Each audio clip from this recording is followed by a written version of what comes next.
আজ থেকে 40-50 বছর পর যখন নাতি নাতনিরা এসে আমাকে বলবে, দাদু নেইমার কে, আমি তখন তাদেরকে বলবো, নেইমার জানি না তো।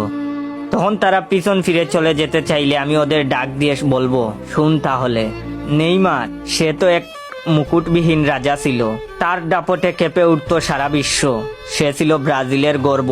সে এমন এক ফুটবলার ছিল যে বিশ্বকাপ ছাড়াই সে সারা বিশ্বের মানুষের প্রিয় ছিল। নেইমার এক ক্ষুধার্ত রাক্ষসের নাম, যার গোল কুদায় সবকিছু চুরমার করে দিত। নেইমার এমন একটি নাম যা শুনে পিএসজি, বার্সেলোনা, সান্তোস গর্ব করে বলেছিল, আমাদের কপাল ভালো যে আমরা এমন খেলোয়াড়কে আমাদের করে নিতে পেরেছিলাম।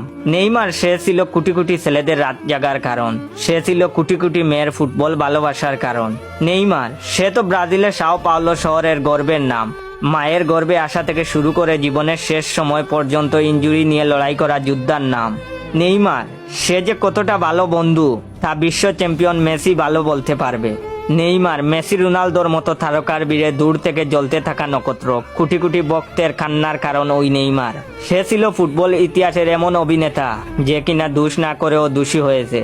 তার সাহস এতই ছিল যে ম্যাচ চলাকালীন সময়ে রেফারির কানে বল দিয়ে আঘাত করেছিল। এই সেই নেইমার। নেইমারের একটা ফটো দেখিয়ে বুঝতেই পারবো না যে কখন চোখের কোণে পানি জমা হয়ে গেছে।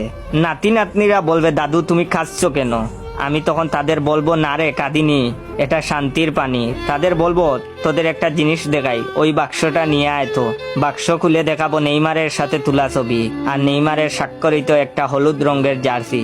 জানি না এমন হবে কিনা, তবে আশায় থাকবো, একদিন আমার স্বপ্ন পূরণ হবে ইনশাল্লাহ।